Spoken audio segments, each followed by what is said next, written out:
जाती अगर मैं उससे ब्याह कर लेती, तो नाक तो मेरी कटती अगर मैं ऐसे खानदान में जाती जहां मांस परोसा जाता है, जहां कृष्ण भक्तों की उपासना अवहेलना की जाती, उपहास किया जाता है। और उसी वक्त अपने सेवा के गोपाल जी अपने पिताजी को दिए। पिता ने कहा कि अब हम कैसे जिए, तुम्हारी मां इतनी व्याकुल रहती है। तब करमेती बाई ने ठाकुर जी दिए, बोले आज से आपके यही पालनहार हैं, यही आपके पुत्र हैं, इन्हीं की सेवा करो। अपने माता पिता को भी भक्त बनाया। तो प्रेम, प्रेमी व्यक्ति कई बार धर्म का चिंतन नहीं करता,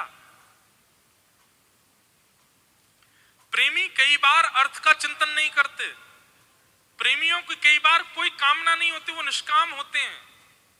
और प्रेमियों को मोक्ष की भी इच्छा नहीं होती, वो मोक्ष भी नहीं चाहते। उस प्रेम को चित्त में व्यवस्थित करने के लिए भागवत की रचना की गई। भागवत धर्म प्रधान, अर्थ प्रधान, काम प्रधान और मोक्ष प्रधान ग्रंथ नहीं है। श्रीमद् भागवत प्रेम प्रधान ग्रंथ है। इनके श्रवण के बाद, इनके आश्रय के बाद आप प्रेमी नहीं बने, आपने समय व्यर्थ किया कथा में आके। आप प्रेमी बन जाओ, प्रेमी बन, आपका स्वभाव प्रेम में हो जाए। और प्रेमी का स्वभाव कैसा होता है पता है? वो एक बार मिलेगा,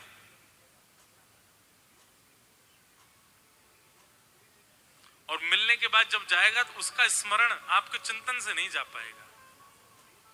उसकी क्रिया, उसका स्मरण आपको भावुक कर देगा, उसकी चर्चा आपको व्याकुल कर देगी। ये प्रेमी का स्वरूप होता है। वो जिनसे मिलता है वहां अपनी लंबी छाप छोड़ के जाता है। प्रेमी व्यक्ति का लक्षण। हमारे ब्रज के रसिक संत, एक बार यदि आप मिल लोगे उनसे, आप भूल नहीं पाओगे उनको।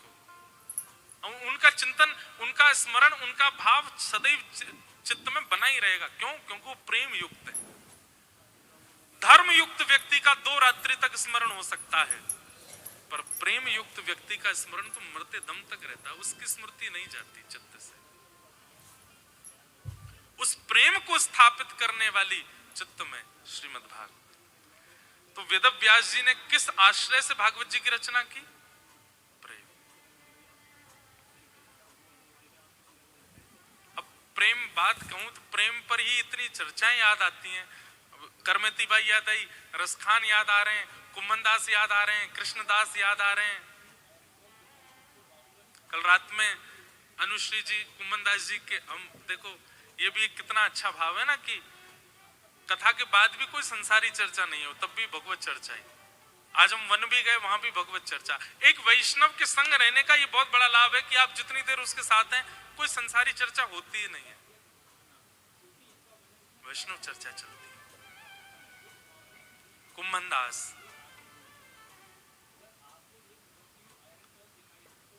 उनके चरित्र में ऐसा वर्णन आता है कि इतने दीन थे, इतने गरीब थे कुम्मन दास। गरीब शब्द बोलने में मुझको थोड़ा अटपटा लगता है, इसलिए मैं दीन बोलता हूं। इतने दीन थे कि उनके घर में तिलक स्वरूप लगाने के लिए शीशे की आवश्यकता होती है, शीशा भी नहीं था। कठौते में जल भरते और उसमें अपनी छाया देखते, और छाया देख के तिलक लगाते थे। कुम्मन दास जी के इस त्याग को देख करके ठाकुर जी इतने ही रीझ गए कि कुम्मन दास जी की गोद में स्वयं ठाकुर जी आ जाते थे।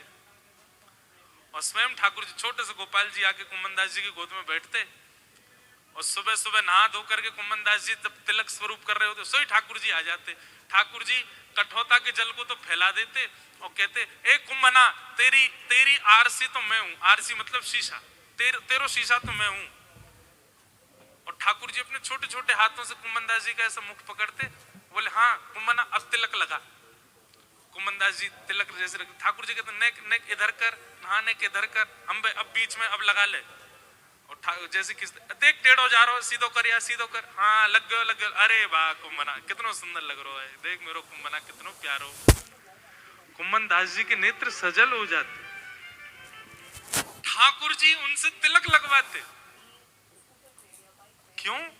कुम्मन दास धर्मावली नहीं है, कुम्मन दास अर्थावली नहीं है, कुम्मन दास कोई बहुत बड़े सिद्ध नहीं है, कुम्मन दास प्रेमी है। उनके चित्त में प्रेम है। इसलिए हमारी प्रार्थना है भैया, कलयुग में सिद्ध, कलयुग में तपस्वी, कलयुग में वैरागी, विरक्त होना बहुत मुश्किल है। हम निंदा भाव से नहीं कह रहे, पर हम जानते हैं, बहुत नजदीकी से देखते हैं, इसलिए हम कह रहे हैं बहुत मुश्किल है। पर कलयुग में प्रेमी बनना बहुत सरल है, बहुत सहज है। प्रेमी बन जाओ और वो प्रेम श्रीमद् भागवत से आएगा चित्त में। मीराबाई का स्वभाव था, आप किसी काले व्यक्ति को देख करके बोलोगे, मन में सोचोगे, बोलोगे नहीं, क्या बोलोगे? काला है, ठाकुर जी ने इसको काला बनाया है। किसी नाटे व्यक्ति को देख के बोलोगे, ठाकुर जी ने इसको नाटा बनाया। किसी लंबे, ओ ठाकुर जी ने कितना लंबा बनाया हो। किसी मोटे को देख के कितना खाता होगा, मोटा हो गया है। किसी पतले से वो बड़ा ध्यान रखता है, पतला है तभी। पर प्रेमी व्यक्ति को ये सब नहीं दिखता। प्रेमी को तो हर स्थिति में श्याम सुंदर ही दिखते हैं। मीराबाई किसी सांवले व्यक्ति को देखती तो उसको देख करके नेत्र सजल हो जाते मीराबाई के, और वो सांवला व्यक्ति कहता, बाई जी आपके नेत्र सजल क्यों हो रहे हैं मुझे देख के? मीराबाई कहती, तुम पर कितनी कृपा की ना ठाकुर जी ने। क्यों? अपना वर्ण तुमको दे दिया है, अपना रंग तुमको दिया है।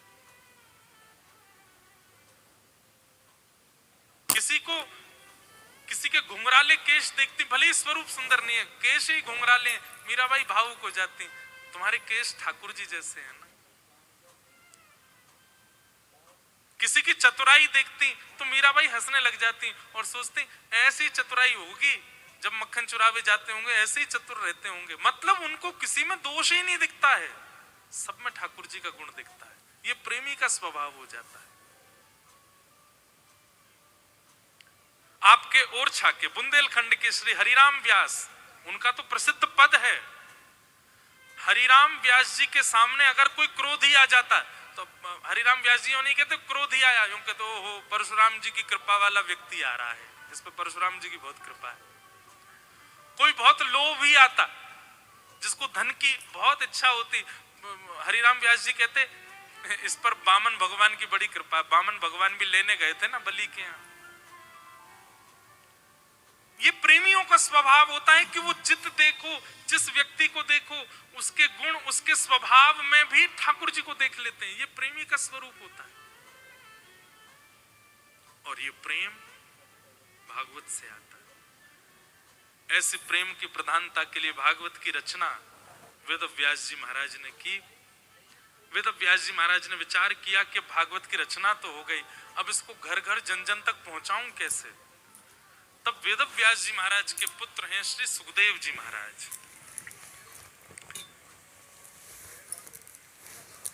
सुखदेव जी का स्मरण किया और सुखदेव जी जो कि निर्गुण निराकार ब्रह्म की उपासना में थे, उनको बुलाकर के भागवत जी का आस्वादन कराया। उन्हीं सुखदेव जी ने परीक्षित को जाकर के भागवत की कथा सुनाई। प्रश्न हुआ,